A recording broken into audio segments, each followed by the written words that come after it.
The mind is a powerful tool. It allows us to perceive reality, to understand our place and position in the universe. We have been taught, I guess we have been taught in America, but other places might teach other things, but we have been taught that we are intelligent, sentient beings. We are at the top of the food chain. We were made in the image and likeness of the Most High God. We are taught that the earth is ruled from heaven, and the laws of heaven dictates and mandates our behavior. Now, most of us don't believe that. We believe that we are animals. You get what you can get.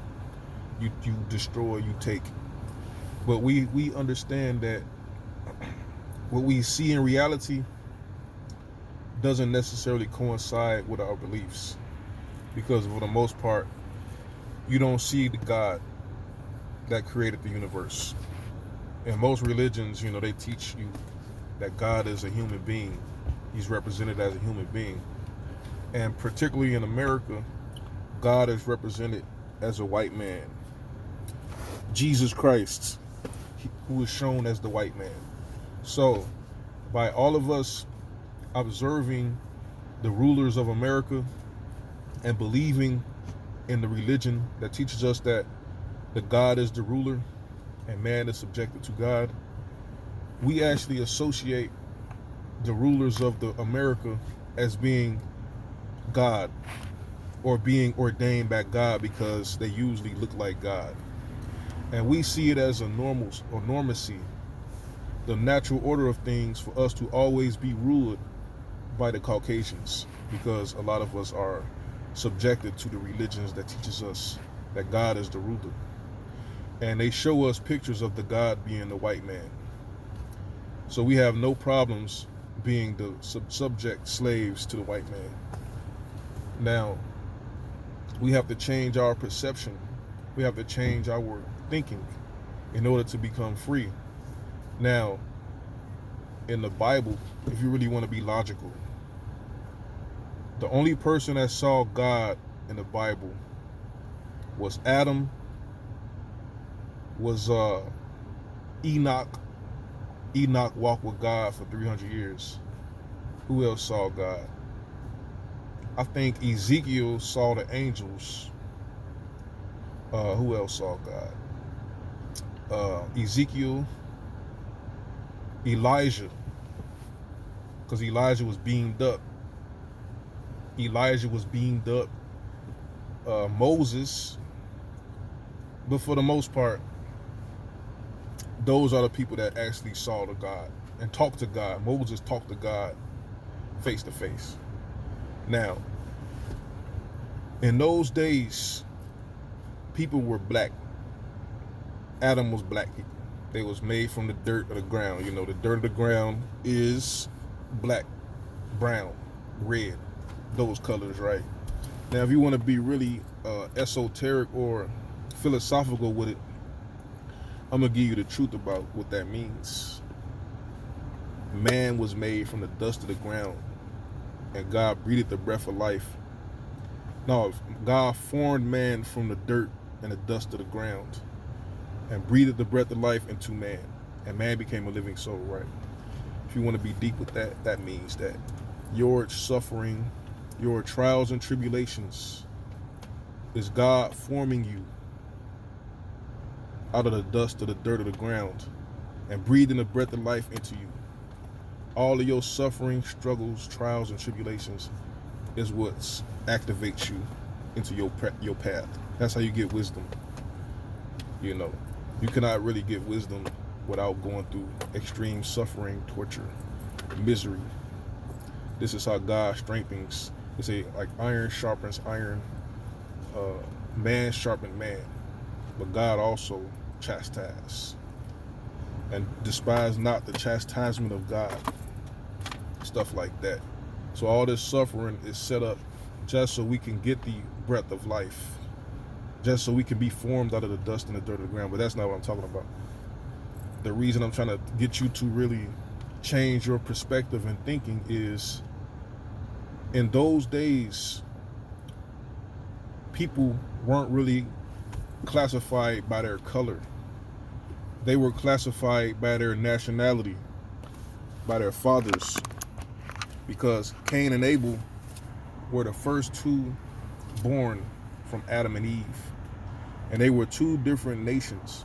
And Cain killed Abel, and Cain was exiled into the wilderness.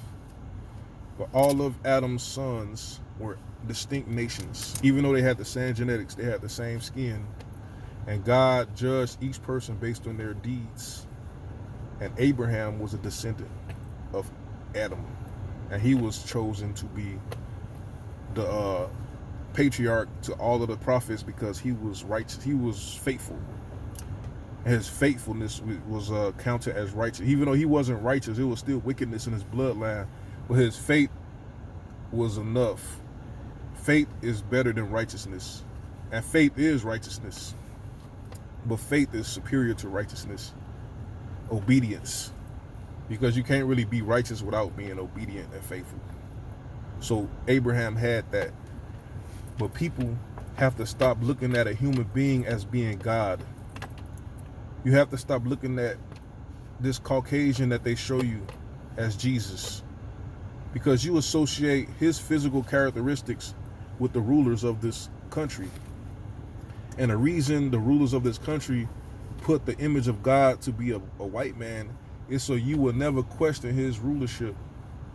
But the person that you're looking at is the son of Pope Alexander. Hold on. Who is Pope Alexander? According to Wikipedia, Pope Alexander VI was pope from the 11th of August 1492 until his death in 1503. Born into the prominent Borgia family in Exetiva in the Crown of Aragon, Rodrigo studied law at the University of Bologna. See, Borgia. He was Caesar Borgia's father. Watch this. Who is Caesar Borgia? According to Wikipedia, Cesare Borgia was an Italian politician and condottiero whose fight for power was a major inspiration for The Prince by Machiavelli. He was an illegitimate son of Pope Alexander VI and member of the Spanish Aragonese House of Borgia. Now, Aragon and Castile was the two Gothic families that defeated the Moors in Spain. And in Italy, they got rid of the Medici family, who was also Moors. And Caesar Borgia was a failed general, a failed ruler. Pope Alexander was a failed ruler, but Pope Alexander used the image of Caesar Borgia to represent white supremacy, to represent their dominion. Every time they conquered a country, they put the image of Caesar Borgia up so people could submit and bow and accept the rulership. And if you read The Prince by Machiavelli, you will see exactly why they did that. Because you had to teach the people that you conquered that you always ruled and you will always rule. You erase their history. You have to conquer the mind, conquer the spirit. You have to make them believe that you are God or descendant of God or the children of God. And they are the infidel. They are the savage, the beast. And you are there for their own benefit. So you worshiping these white people. And this is the reason that Martin Luther King, the blacks wanted to integrate. This is the reason why the black talented Greeks wanted to get close to the Caucasians, because they worship white people. They believe that God is righteous. Even though God might do things as far as flood the earth and chastise man, but it's all for man's own good. So they believe that the chastisement that they suffered, the oppression that they suffered from the white man who they see as God, will help them.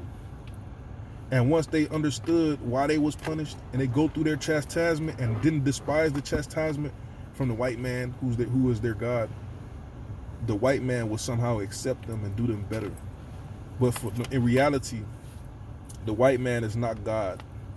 Caesar Borgia is not Jesus. Pope Alexander is not the Father. He's not God. This is all deception to make you accept your dominion, accept your subjugation, accept your position as a subhuman class under the dog. The dog has more rights in America than black people. Everybody in the world that comes to America has more rights than you.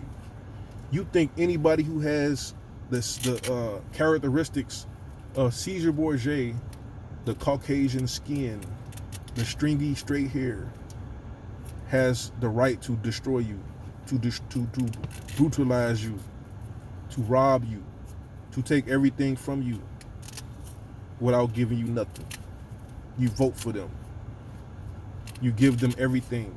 We work for them. You want to be their slave, their employee. But you have to change your psychology. Man is not God. You cannot worship an image of a man. You got to look at God as being abstract. Because if your mind can fathom the image of God, then that's not the image of God. You can't even imagine. Like Moses described God as a burning bush. He didn't even describe him as a person. So you got to actually stop this. Once you actually change your psychology, once you change your mindset and stop worshiping the Caucasians as the God, it'll make sense to separate. It will make perfect sense to be independent, to be self-sufficient, to do something for yourself.